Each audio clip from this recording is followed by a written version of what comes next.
Hello everyone. I was actually expecting students and also more parents. So Dr. Howard, I hope that should give me an opportunity to come back at an appropriate time. It's a privilege to be here today at this symposium on creativity in education, a theme that I believe defines the future of learning and leadership.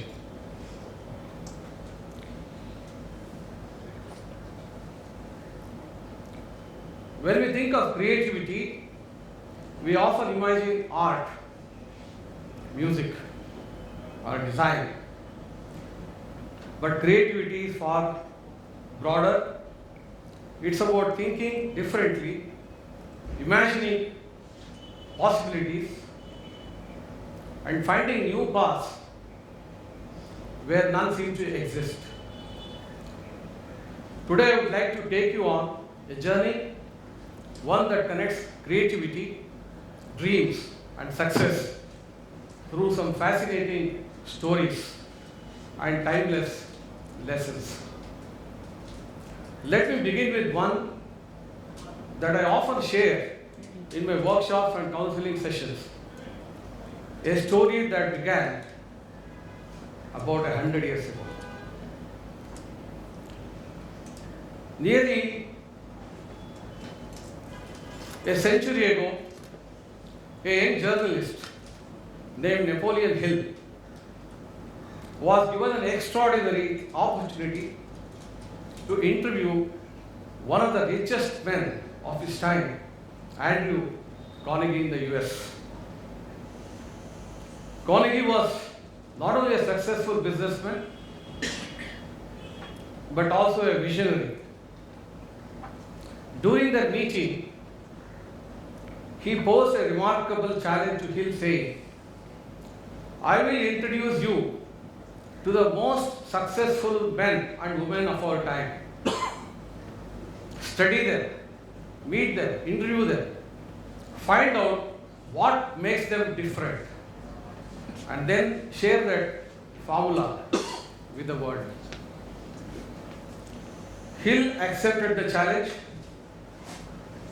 Over the next decade, he met and interviewed over 500 people, including Thomas Edison, the light bulb inventor, Henry Ford, the car maker, Alexander Graham Bell, the telephone inventor, Theodore Roosevelt, the president of US, William Wrigley, who introduced chewing gums to us, John D. Rockefeller, businessman and philanthropist, George Eastman, the founder of Kodak Company, King Gillette, founder of Gillette Company, F.W. Woolworth, founder of Woolworth, and many such great people.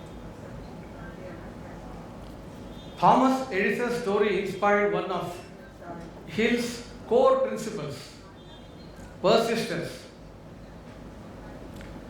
Edison made more than 10,000 failed attempts before creating a practical electric bulb. When a reporter asked, "How did it feel to fail 10,000 times?" Edison replied, "I didn't fail 10,000 times. I found 10,000 ways how it will not work." The lesson here: every failure brings us closer to the success if we persist.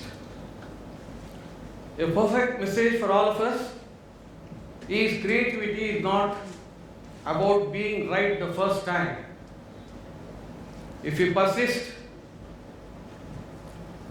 there would be as many possibilities.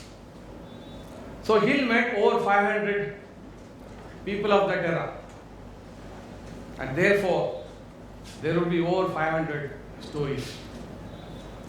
Let me quote just one more, which is about Andrew Carnegie himself.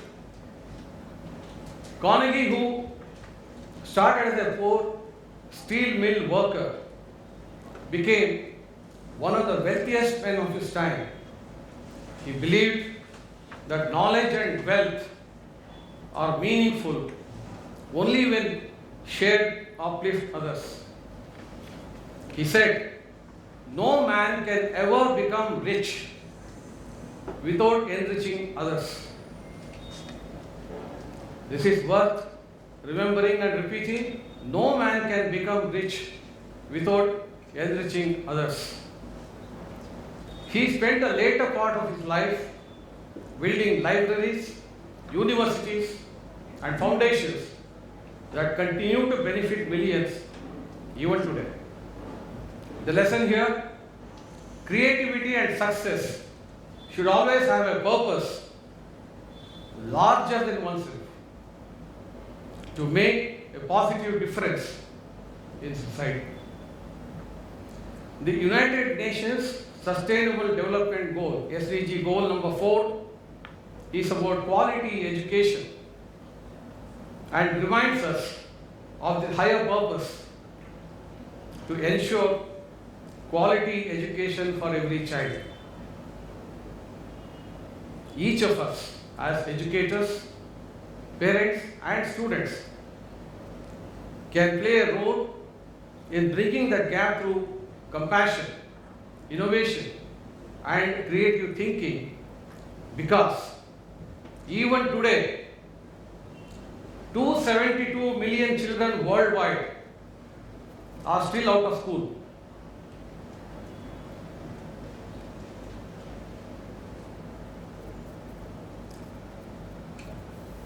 With Carnegie's guidance, Hill distilled the wisdom of 500 achievers into timeless principles, a creative blueprint for success,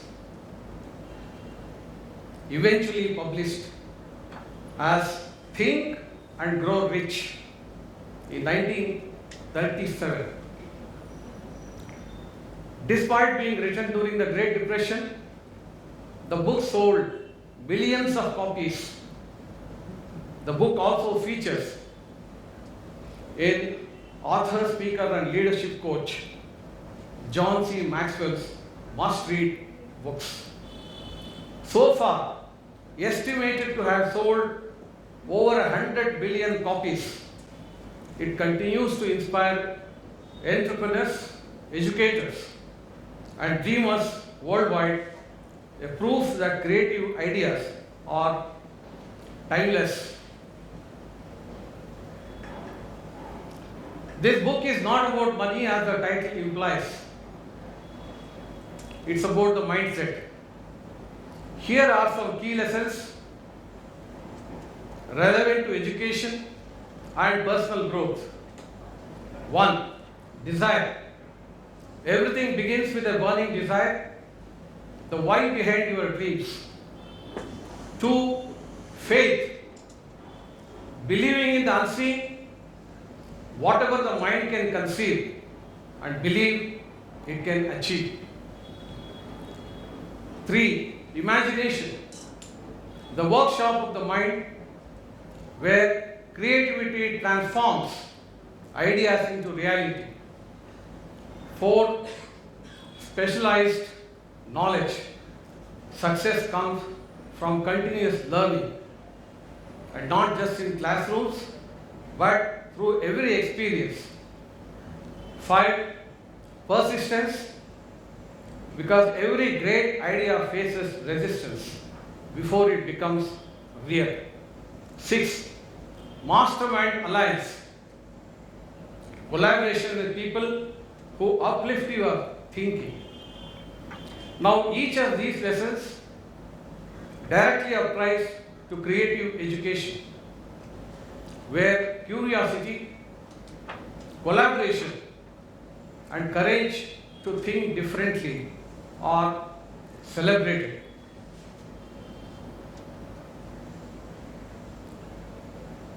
Not everyone who reads Think and Grow Rich becomes successful. It's my common practice to distribute the books in all my workshops and career counseling sessions. But the point is, because many people in their process of development give up too soon. They give up when faced with difficulty. So Hill's phrase, 3 feet from gold, reminds us that most people quit just before success. And some confuse wishful thinking with true desire. Others let fear of failure, of judgment, or of change block creativity. In education too, fear often kills innovation. Students fear being wrong. Teachers fear experimenting. Institutions, many cases, fear change. But creativity blooms only in an environment where failure is accepted as part of learning.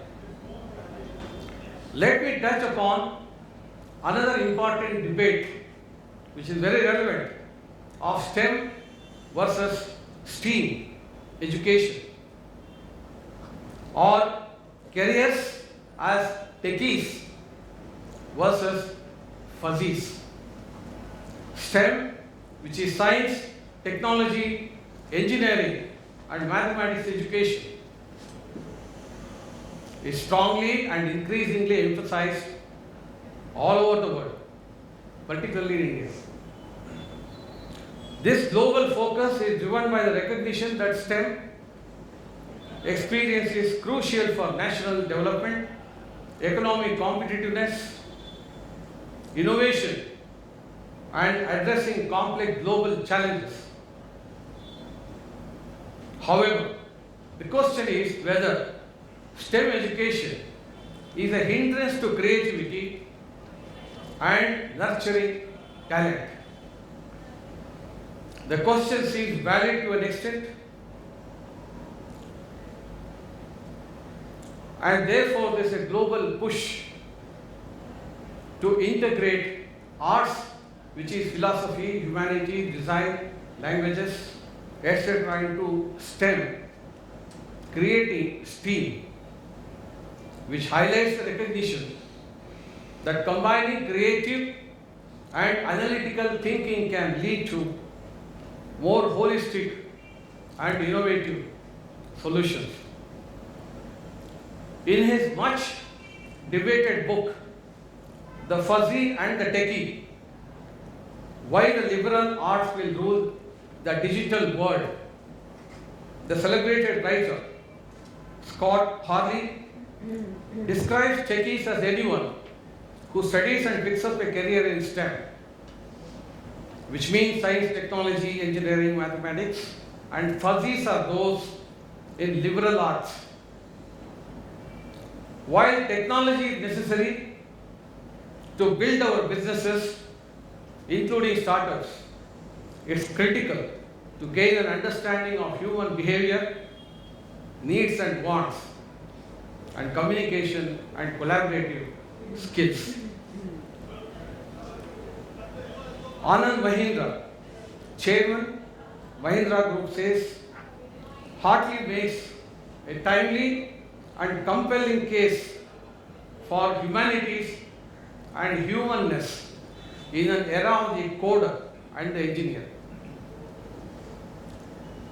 The main aim of technology should be to address critical human concerns. Liberal arts education can help people apply their insights into human desires to create path-breaking innovations, he says. And several other business leaders concur. And STEAM education is finding real-world applications In the automobile industry, for example, companies are discovering the use of anthropology to understand human behavioral patterns and build a safer self-driving cars. There are also other examples like businesses using sociologists, historians and linguists to understand consumer behavior. To reiterate this point are some industry examples of successful people from our era.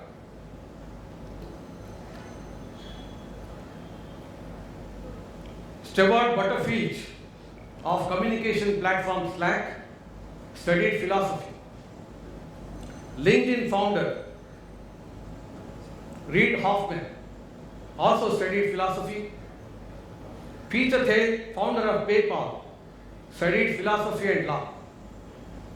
Pinterest founder Ben Silberman studied political science. Co-founder of Salesforce.com, Parker Harris, also studied political science. YouTube CEO Susan studied history and literature. And we all know about the story of legendary businessman Bill Gates. Therefore, the need today and in the future is a collaboration between the Techies and Fuzzies.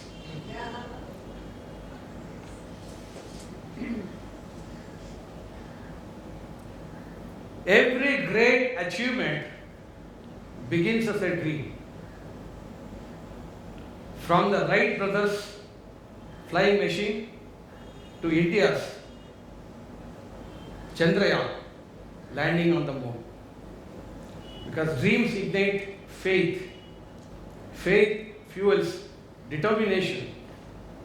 And determination transforms dreams into destiny.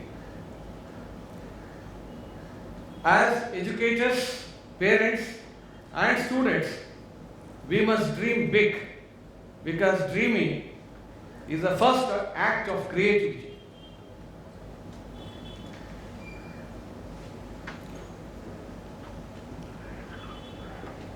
There will be a few students here, but I am sure we can convey the message to them in the classes. So the message to students: don't dream small just because someone tells you to be realistic. Dream big because you can be creative. Significantly, a dream is not what you see when you sleep. A dream is not what you see when you sleep. It's what keeps you awake. See yourself not just as job seekers, but as job creators, innovators, educators, and global citizens. This is the new language of success. But remember, dreams without direction remain fantasies. That's where planning steps in.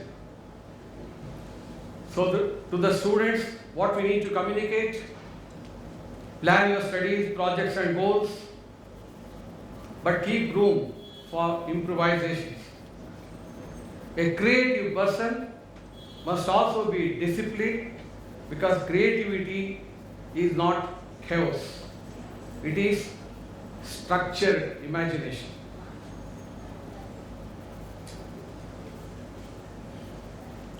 The world is changing faster than ever. The careers of 2035 may not even exist today.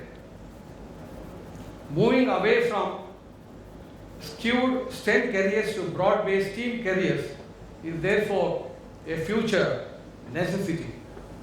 Career aspirants would be securing their future by considering either a STEM or a STEAM career according to their passion, but by adding a subject or two from the other stream, which is possible now in India, even in India, as per national education policy.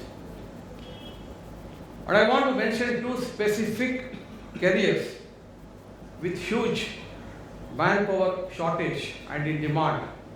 One is travel and tourism, where globally, travel and tourism globally during the next 10 years, there is an expected manpower shortfall of 43 million jobs, including 1.1 million in India also.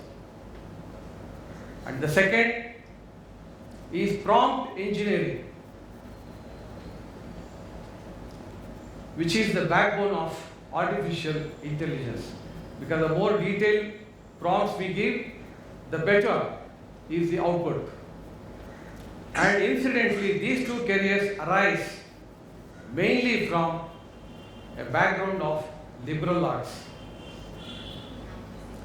Entry barriers of technology in businesses have vastly reduced, enabling even those with no technical expertise to easily collaborate with technocrats. As future businesses will be driven by collaboration, there will be newer career opportunities for both techies and fuzzies to build the world of the future. So how should students prepare? This is what we need to communicate to them. By understanding their passion and getting into the right stream of education.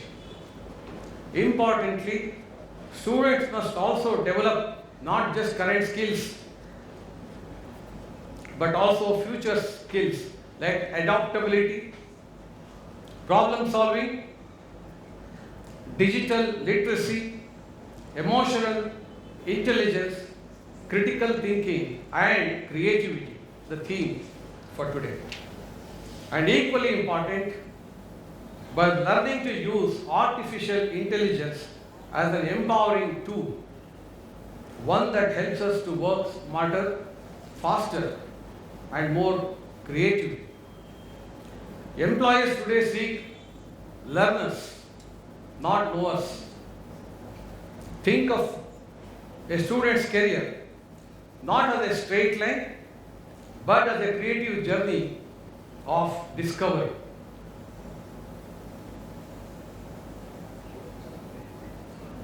Let me highlight a concept which is invaluable for any career, irrespective of the phase of the career. I call this as a triangle of success.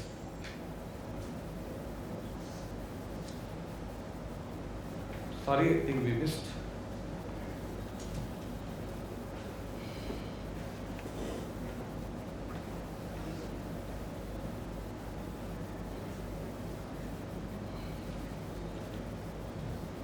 One is the knowledge, the foundation for which we are getting our children into educational institutions like this.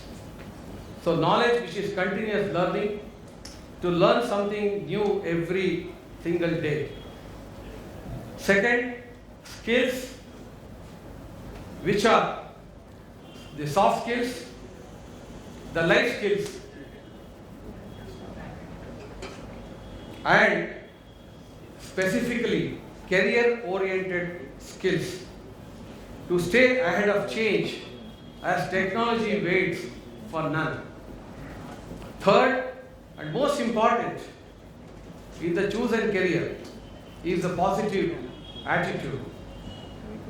Let me quote a research to substantiate this fact. Harvard University, Carnegie Foundation, and Stanford Research Center found, surprisingly, 85% of career success comes from a well-developed attitude, not only knowledge and skills. That's the challenge for us as educators, because attitude takes root very early in life, long before formal education begins. institutions can nurture it, but shaping it completely requires the combined effort of teachers, parents, and the community.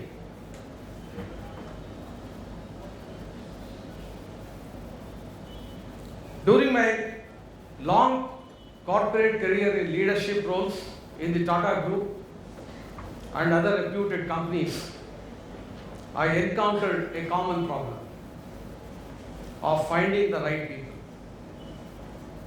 Later, this prompted me to shift my focus to writing, teaching, and career counseling.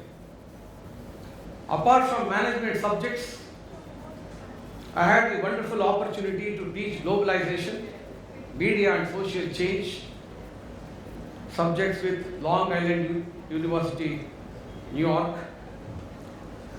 Giving up my corporate career, apart from teaching and training, I also got actively involved in career counseling, visiting institutions and conducting elaborate counseling sessions and also pre-placement training. Until recently, I also handled a weekly column on career counseling, discovering the enormity of the problems of students getting into wrong career paths. In a confused state of mind, most of them continue to be. Let me brief some real examples. Moise, a boy who studied BTech in India, went to US on a loan to do MTech. Unfortunately, didn't get a job after MTech and returned to India. His engineering specialization had no takers in India. He had a loan of 24 lakhs, had no job, had to look after an ailing mother, and couldn't marry because of being jobless. When he met me, he was in deep depression, and it took me time and effort to reset his life. Another boy, Rahul, did MTech, and when he came to me for counseling, he just couldn't decide what to do next. Whether to take up a job, or to do a PhD and get into teaching, or become an entrepreneur, or even considering becoming an IAS officer. One can imagine the diversity of passion, skills, and resources needed for each of these careers. I have seen plenty of such examples through my weekly column and counseling sessions. The crucial question for all of us is, even after 15 to 17 years of education, and I am speaking very broadly, not specific to institution, why is there no clarity? Why is there no clarity about what skills are required for various careers? Typically, most students choose a course first, and thereafter, after completing, try to figure out what career is matching the course that they have already done. This is very incorrect, as every student and as parents need to facilitate that, is to pick the right career for them, work backwards to see what education, up to what levels of education, and what skills are required. Therefore, for the past 15 years, I have been conducting a program titled Be the Architect of Your Life. It's a one-day interactive event followed by personalized counseling sessions with students and parents, and together we discuss, deliberate, and design a customized career roadmap, one that captures each student's dreams and concrete steps to turn those dreams into reality. As I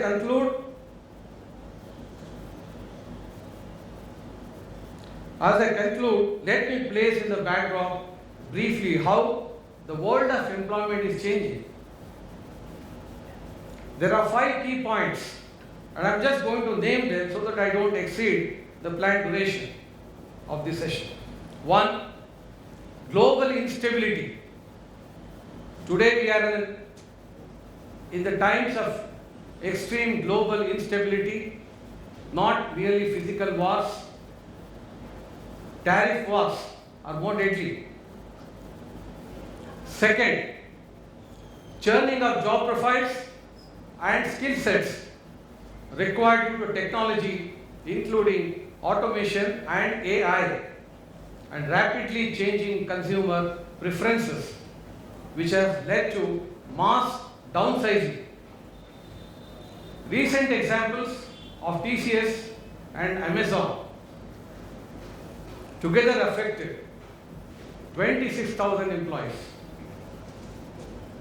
Let me put it in a broader perspective, 26,000 families. Third, a relatively lesser known fact is that average lifespan of companies is down from 75 years in the last century to 10 to 12 years in this century. This is due to fierce global competition, changing consumer preferences, and also the complexities of running a business.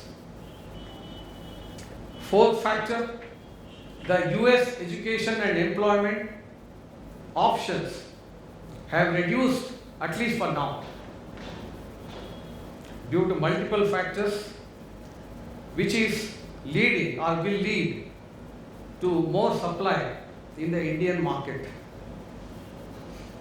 because roughly around 75 to 80,000 students go to the US every year. Fifth and finally,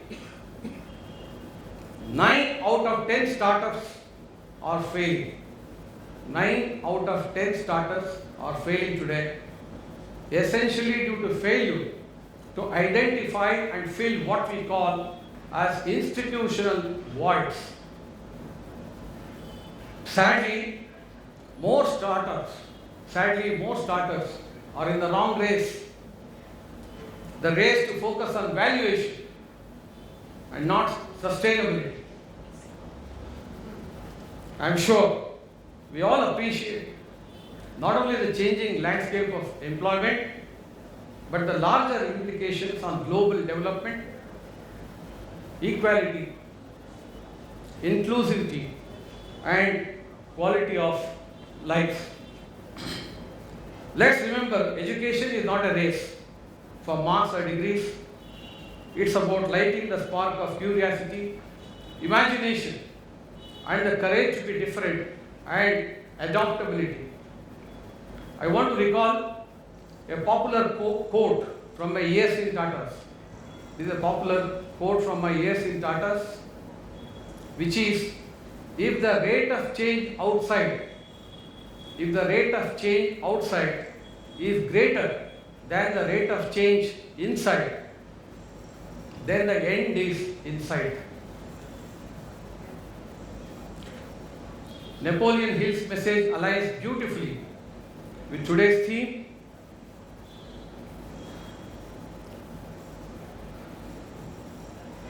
which is creativity in education, because creativity begins with believing that you can create something new. I would like this message to be passed on to the students, which is, to be a star, you must shine your own light. We began with that song yesterday. To be a star, you must shine with your own light, follow your own path, and not worry about the darkness, if at all. Because that is when the stars shine the brightest. A career identification is crucial, and a roadmap is an important tool to help students stay focused along the journey. So, allow them to dream big, stay curious, and keep learning, and let their light shine. Thank you so much. I am available here off the stage for a while to take this forward, or anytime in the future. It will be wonderful to come back to this institution to help our students here also discover the right career, and also mentoring, hand-holding and things like that. I'll be happy to be here and help. Thank you all for attending and investing your time here. Thank you.